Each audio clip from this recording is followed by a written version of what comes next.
اعوذ باللہ من الشیطان الرجیم بسم اللہ الرحمن الرحیم۔ ارباب اعزاء، پھر ایک بار آپ کی خدمت میں حاضر ہونے کا شرف حاصل ہوا۔ ارباب اعزاء، ہمارا موضوع فدق چل رہا تھا۔ آج اس کی یہ دوسری کلپ ہے۔ انشاءاللہ ہم آپ کو آج بتائیں گے کہ باغ فدق کا جو مال تھا، کیا وہ مال غنیمت تھا یا مال زکوٰۃ تھا یا مال فی تھا۔ عزیزان گرامی، پروردگار عالم نے اپنے حبیب خاص کو جو مال عطا کیا وہ تین طرح کا تھا، یعنی مال زکوٰۃ، مال غنیمت، مال فی۔ آپ مال زکوٰۃ کو جانتے ہیں، مال زکوٰۃ کیا ہے۔ اب یہ مال غنیمت کیا ہے، مال غنیمت کیا ہے اور مال فی کیا ہے؟ ان مال غنیمت اور مال فی میں فرق کیا ہے؟ مال غنیمت اس مال کو کہتے ہیں کہ جس میں اہل اسلام اپنے آپ کو تھکائیں، اپنے گھوڑوں کو دوڑائیں اور اپنے اونٹوں کو دوڑائیں۔ اگر وہ مال حاصل ہو جائے تو اس مال کو کہتے ہیں مال غنیمت۔ لیکن اگر اہل اسلام اپنے آپ کو نہ تھکائیں اور نہ ہی اپنے گھوڑوں کو دوڑائیں اور نہ ہی اپنے اونٹوں کو دوڑائیں، اگر مال حاصل ہو خالصتاً تو اس مال کو کہتے ہیں مال فی۔ اور یہ مال جو رسول کو حاصل ہوا تھا یہ مال غنیمت نہیں تھا بلکہ مال فی تھا، کیونکہ نہ ہی کسی نے اس مال کو حاصل کرنے میں اہل اسلام نے نہ گھوڑے دوڑائے تھے، نہ اونٹ دوڑائے تھے اور نہ اپنے آپ کو تھکایا تھا۔ اور یہ مال خالصتاً رسول کا مال تھا، اللہ کا مال تھا اور رسول کے قرابت داروں کا مال تھا۔ یہ تو واضح ہو گیا۔ اب ہم نے یہ تو روایت کی روشنی میں، کتابوں کی روشنی میں، اور تینوں یہ کتابیں اہل سنت کی معتبر کتابیں ہیں، کوئی شیعہ کتاب نہیں بلکہ اہل سنت کی تینوں کتابیں ہیں۔ اب ہم قرآن سے اس چیز کو ثابت کریں گے۔ پروردگار عالم سورہ حشر کی 6 آیت میں ارشاد فرماتا ہے کہ وما افاء اللہ علی رسولہ منہم وما اوجفتم علیہ من خیل ولا رقاب، کہ پروردگار عالم جو اپنے رسول کو مال عطا کرتا ہے اور جس میں اہل اسلام اپنے گھوڑوں کو دوڑ اور دھوپ نہیں کی جاتی، یعنی جس میں اہل اسلام اپنے گھوڑوں کو دوڑ و دھوپ نہیں کرتے۔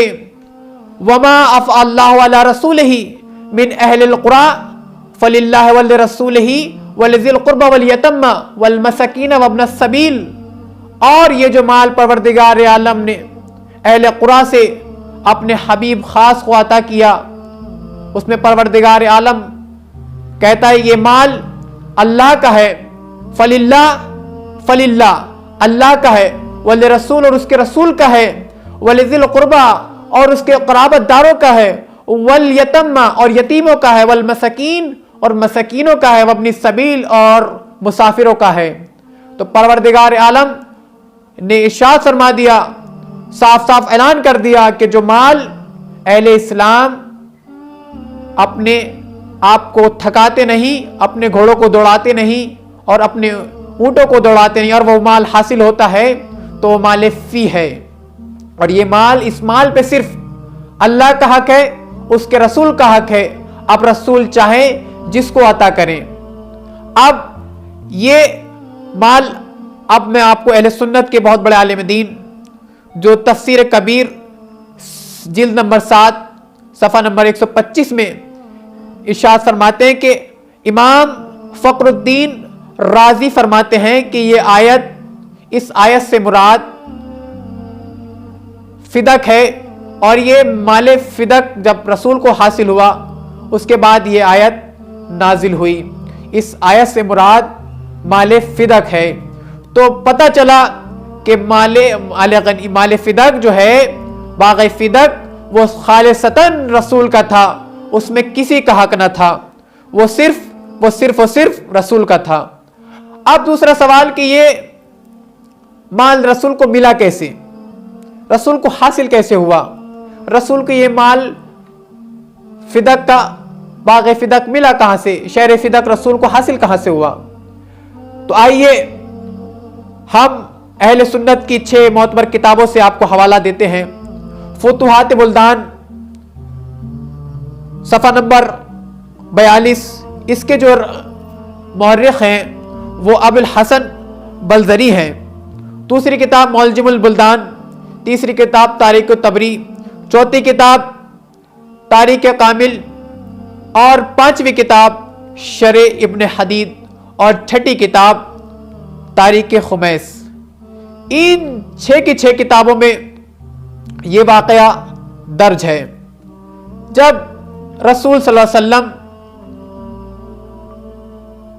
خیبر سے واپس آئے، خیبر کو فتح کر کے خیبر سے واپس آئے، تو رسول صلی اللہ علیہ وسلم نے اپنے ایک مشہور صحابی صحیفہ ابن مسعود انصاری کو حکم دیا کہ صحیفہ ابن مسعود انصاری جاؤ شہر فدق جاؤ اور اہل فدق کو دعوت اسلام دو.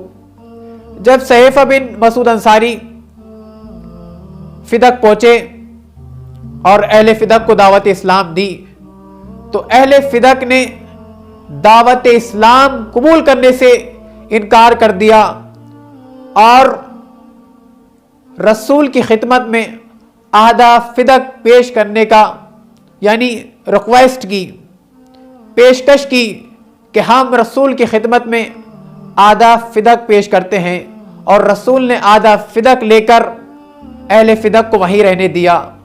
تو آپ کو معلوم ہو گیا، صاف واضح ہو گیا کہ فدق جو ہے وہ خالصتاً رسول کا تھا، اس میں کسی کا حق نہ تھا، یہ صرف و صرف رسول کا تھا، اس میں کسی کا حق نہ تھا. اب اس سے معلوم ہوا، ثابت ہو گیا، اس سے ثابت ہو گیا کہ فدق میں کسی کا حق نہ تھا. ہم نے اہل سنت کی معتبر 6 کتابوں سے یہ ثابت کر دیا کہ فدق جو ہے خالصتاً رسول کا تھا. لیکن افسوس کہ بالکل روشن اور ظاہر ہے کہ فدق رسول کا تھا. اب رسول چاہے جس کو عطا کریں، رسول چاہے اپنی بیٹی کو عطا کریں یا جس کو دیں، اس میں صرف رسول کا اختیار ہے. اب جب یہ باغ فدق رسول کو حاصل ہو گیا تو اب یہ رسول نے اپنی بیٹی کو کس طرح دیا؟ رسول نے اپنی بیٹی کو کس کے حکم میں دیا؟ بلکہ رسول نے اپنی بیٹی کو پروردگار عالم کے حکم سے دیا. اور ایک بات اور ملاحظہ فرمائیں، باغ فدق کو حاصل کرنے میں صرف اور صرف اللہ جو مال عطا کرتا ہے، وہ میں نے آپ سے بتایا تھا کہ 2 طرح کا ہوتا ہے. ایک میں تو اپنے گھوڑے دوڑاتے ہیں اہل اسلام تو اس کو مال غنیمت کہتے ہیں، جس میں اہل اسلام گھوڑے نہیں دوڑاتے اس کو مال سو کہتے ہیں. تو میں کہوں گا کہ یہ بی بی عائشہ اور حفظہ کے والد بزرگار ابو بکر نے نہ ہی کوئی گھوڑے دوڑائے تھے، نہ ہی اونٹ دوڑائے تھے، اور نہ ہی اپنے مشہور زمانے بہادری کے کچھ جوہر دکھائے تھے. یہ خالصتاً رسول کو ملا تھا، اور رسول نے اپنے پروردگار عالم کے حکم سے، کیونکہ جب پروردگار عالم نے سورہ بنی اسرائیل پارہ نمبر 15 آیت نمبر 26 جب نازل ہوئی، کیا کہ وَآتَ ذَا الْقُرْبَ حَقَّهُ، کہ میرے حبیب اپنے ذوی القربہ کا حق ادا کر دو، اپنے قرابت داروں کا حق ادا کر دو. تو آپ رسول سے سب سے زیادہ قریب کون تھا؟ بلکہ رسول سے سب سے زیادہ قریب آپ کی بیٹی فاطمہ الزہرا سلام اللہ علیہا اور ان کے شوہر مولا علی علیہ السلام اور ان کے 2 فرزند حسن و حسین، یہ سب سے زیادہ رسول کے قریب تھے. اور رسول نے باحکم خدا یہ باغ فدق اپنی بیٹی فاطمہ الزہرا سلام اللہ کے نام کر دیا. لیکن افسوس، کچھ تاریخ کے نامور شخصیتوں نے بی بی پر ظلم کر کر ان سے یہ ان کا حق چھین لیا اور دربار میں ان کو جھٹلایا گیا. یہاں تک کہ تحریر کو چاک چاک کر کر پھینک دیا گیا اور کچھ نامور شخصیتوں نے بی بی کا حق کو غصب کر لیا. یہی وجہ ہے کہ ناظرین ہم اس لیے آپ کی خدمت میں حاضر ہوئے ہیں. اگر یہ ہم اپنے جوانوں تک یہ پیغام نہ پہنچائیں گے تو یہ پھر ہمارے جوان کس طرح سے بی بی کا حق جو ہے بی بی کو ملے گا، اور ان کے قاتل برہنہ ہوں گے، ان کے چہروں سے نقاب اترے گا، جب تک ہم فدق کو صحیح سے پڑھیں گے نہیں اور سمجھیں گے نہیں، جب تک بی بی کے قاتل سامنے نہیں آئیں گے، وہ چھپے کے چھپے رہ جائیں گے۔ بس آپ سے ہم آخر میں خدا حافظ چاہتے ہیں۔ پروردگار عالم بی بی معصومہ کونین کے صدقے میں جہاں جہاں بھی شان حیدر کرار مولا امیر المومنین کو ان کی جوزہ کا پرسہ دے رہے ہیں، حسن و حسین کو ان کی ماں کا پرسہ دے رہے ہیں، پروردگار عالم ان سب کے پرسے کو قبول فرمائے۔ خدا حافظ والسلام۔